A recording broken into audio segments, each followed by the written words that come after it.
so you've got this meeting coming up with the parents, and I'm going to be observing it.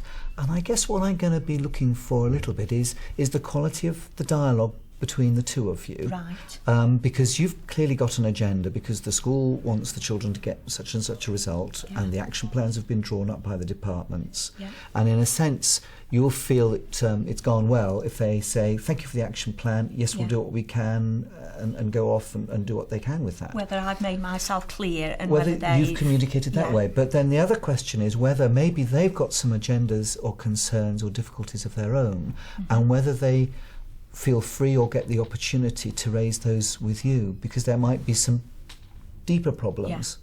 And sometimes you've got a superficial problem of someone's underachieving in a subject, but there might be something deeper going reason on. For the, and so sometimes being sensitive to little parts of their body language. Well, you might start off by noticing sort of signs of tension. It could be sitting back a little bit, or arms crossed, or just in the eyes, and tensions in the face and around the mouth, and nervousness. And always in these conversations, it's noticing the moment when they relax. If you suddenly see someone kind of the shoulders drop down because they feel you've been listening, or they feel that you're getting through to something that they want to open up about or share. But while there's a kind of, they're tense and being defensive, they might kind of say yes, we'll do that, and not really mean it. But if they're relaxed, then you're thinking, they're much more likely to deliver, and there's a partnership forming. Well, she knows the community and she knows the parents, and I think that's her big advantage, that she can talk to the parents as a parent rather than as a teacher. And so she'll be a lot less threatening, and they might be much more ready to open up, relax, and not feel defensive. I think for a lot of parents, if the school wants to intervene, and it's, if it's a deputy head teacher particularly, or a head, parents are going to feel defensive, and that's quite natural that they should. But I think Lynn, because she's grew up here and knows everyone so well, and is a non-threatening person, she'll perhaps enable the parents to open up a little bit more and therefore engage them constructively. Hi, Mr. Corden, Mrs. Jarvie. Hello, pleased to meet you. And Mr. Council. Hello, good to meet you. Pleased to meet you. Mr. Council, Assistant Head. Thanks for coming, and thanks for waiting for us. There's a group of pupils that we've asked all the parents to come in over the last couple of weeks. And what we're going to be doing with them is we're setting up action plans with the parents to actually try to make sure that they get those 5 A to C's that are critical for them to get a job or college. Most of the talking was being done by Rob, and by the school was doing the talking. But we didn't really have dialogue. And I think that's a big change, that notion that we should be listening and jointly solving the problems. Hi, it's good to meet you. Hello, it's Mr. Council. So that's, she obviously is behind with a course with there quite a bit. And she is, yes. So if you can check that planner all the time just to make sure there's any comments in there about homeworks or about the after-school classes, that's on a sort of a day-to-day basis, but you will also have this fortnightly contact right the way through to the exams now. We got lots of agreement, but I kind of wondered what that agreement was really based on back in the home, and I think that would be the next step forward. To see these as an opportunity to listen to the parents. And there wasn't the opportunity really for the parent to actually say, well, we've got these issues at home. Right, well done. How was that? A couple of useful meetings there, yes. What did you feel you gained from those then, Lynn? I did pick up a lot, obviously, with Mr. Council being in on those meetings from parents. There wasn't enough information there to be able to relay back to parents to be able to go away with stuff to then act upon. And you had 2 wonderfully cooperative parents. They were a little nervous, but they were kind of agreeing, and you didn't have a rough time with either of them. No. But sometimes you might. And I guess the element that was missing really was the element in which they were able to contribute to the discussion. Something that says, tell us from your point of view why we might have had this site slipping off. That they're supposed to be getting C's and they've slipped below, or they've missed those assignments. Were there some issues? Are there some current issues? But there was an opportunity there and then to say, from your point of view, is everything going fine, or are there some areas where... I think that's really important, because often it isn't just individual subject areas, it is something as an overview that there might be a reason of why they're underachieving. So, and that'd save us a lot of time actually to listen properly to the parents. So there was an opportunity, a bit of diagnosis there, and also to say, well, this is a partnership. I mean, partly you've got an agenda, get them through their GCSEs at 5 A stars or 5 C grades. They might have a slightly different agenda, and it's worth knowing what that is. And their children, what's motivating their son or daughter at the moment? How motivated is she? If you say, on a scale of 1 to 10, how motivated is she or he at home about their schoolwork? And they say 1 to 10, oh gosh, she might be just 4.5, They start thinking quite specifically, because there's not a right or wrong answer on a scale of 1 to 10. You actually get some answers that say, well, if she's a 5, what might make her feel a 6? What could we do? What could you do as parents? What could we do as teachers that would move her from a 5 to a 6? And how would that feel like? And then that's moving into a coaching technique rather than we're just putting the screws on technique. Mm-hmm.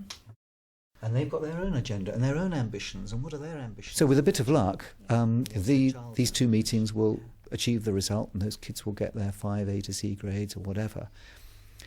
But in terms of the nature of those meetings, the school might think about how it can turn those into a genuine dialogue that is finding out perhaps what the root cause of some of the problems are, and are there some deeper issues that we need to plumb into and solve.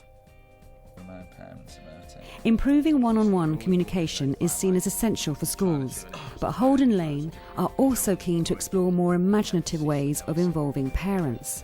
We're taking Lynn to visit James Brindley High School, just 2 miles away. They've discovered a way to break down some of the communication barriers is to engage teachers, parents and children in family learning activities. The added extra incentive for parents was the opportunity to explore some of their latent abilities as well as creative potential.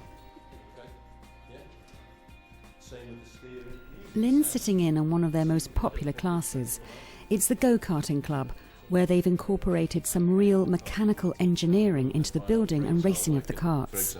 So, can anyone give us a few ideas? Now, there had been a survey of parents in terms of what do you want us to help you with. And one of the things that was quite emotionally, quite high really, was this one of help us to play with our children. Which struck a chord really, because there was a certain cry of, we want to be involved, but how do we want to be involved? I came to this school as a teenager, and I don't think my parents were ever involved in anything. I don't think they were ever invited to be involved in anything. If the parents are isolated and not kept informed and things like that, then people don't want to know from either side. I feel that when they get to that age, they don't communicate. When he gets home from school, if you asked him what he'd been doing, he'd just say, nothing. And I think you get more involved, you get to see what sort of things they get up to, and you meet some of the teachers. We need to make sure that those who've got oil in now, I saw you doing a check on the vehicle before. If you've got a passion like I have for something and you can bring that to the school, then people pick up on that straight away. It's the same as a classroom practitioner. If you're putting enthusiasm into the subject, then the students pick up on that straight away, and if they're enjoying it and you're enjoying it and everybody's learning something, then that's a perfect scenario. Can anyone remember from last week what these bits are called? Pistons. For some children, they actually see their parents being involved in it. Their parents value it. So if it's something that parents are giving up their time to come and do, learning goes up the scale. And we also wanted to be part of the community itself, because we saw a need there where many of our parents had actually left school with perhaps not the best education that could have been offered at the time. The school did some extensive analysis to find out exactly what the parents were looking for. And with some surprising results, some of the parents and children have started their own blues band. At first I never thought I'd be able to do it, but after 3 lessons and a bit of practice, it was coming together, and it makes you feel better, so it pushes you a bit more. You're starting any instrument, it takes a lot of dedication, practice and commitment. And what I was really, really impressed with, that the dedication of parents who came after school, that was great for me, because this is what the whole concept is. It's about family learning. It's breaking down the barriers so that they were more comfortable at actually then getting onto some of the other things, like being involved in our parent voice, being confident enough to actually say to the school, well, you say this, but actually it's not happening. And being involved then in evaluating some of our policies, and it all starts to move on. It's this one of feeling that they are a partner. The school also took part in an externally run award scheme, which audited and supported them on reaching a higher level of communication with parents. It's the process of going through it. It's giving a bit of impetus there. It's having an action plan. It's saying to parents, we cannot get this without your help. Therefore, when we get it, we all celebrate that kind of award. So it's all of those kind of things. And you do see a difference. You see a difference in relationships. It's much better when you're talking to children to actually say, well, I do know your mother, I do know your father. To round off her visit to James Brindley, Lynn is meeting up with Shirley Elamori from the Leading Parent Partnership Award and Kath Reynolds from Family Learning, who both helped support the improved communication programme at James Brindley. Parents coming into school, I think, has an association with misbehaviour, underachievement. It's not necessarily seen as something positive if your parents come into school, and that's the mindset that we do have to work on to change. And that's what's been positive here at James Brindley, that they've said, come in and get involved with this. This is a really good project. Your kids want to do it. You'd have fun as well. And that's really been a major selling point for them. One school recently did an evaluation of attendance at consultation evening and realised that it was actually parents from one estate who didn't come because the buses didn't run after 7 and very few of them had cars. So they sent the school minibus out and attendance increased by about 3-fold, I think. Right. But they hadn't realised that because they hadn't done the analysis. I thought it was absolutely fantastic the way the parents were interacting with the kids. I think perhaps if we start off in the early years, then yeah, I think it would take off quite well. I don't think it'd take off quite as well with the older section of the school, but the early years, starting in year 7, yeah, I think it'd be good. And sometimes you find that, there's an accusation with parents of they've got low aspirations. That wasn't the case around here. They wanted better for their children than they'd had. What they needed was, how do we go about doing it? So things like adult learning was a mechanism. It was a way of actually engaging parents with their children in something that was a bit of fun and something that they could achieve at and they could share and celebrate.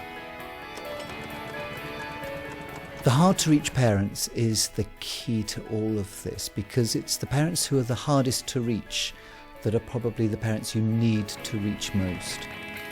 There are going to be many parents in this school who would want to get those kind of events up and running at the school, and that's where it'll link in with the family support, adult literacy classes, college in the community, all these kind of things that we can use to improve the skills and the confidence of adults who are hard to reach and hopefully get them involved, and it can make such a difference to their child's life.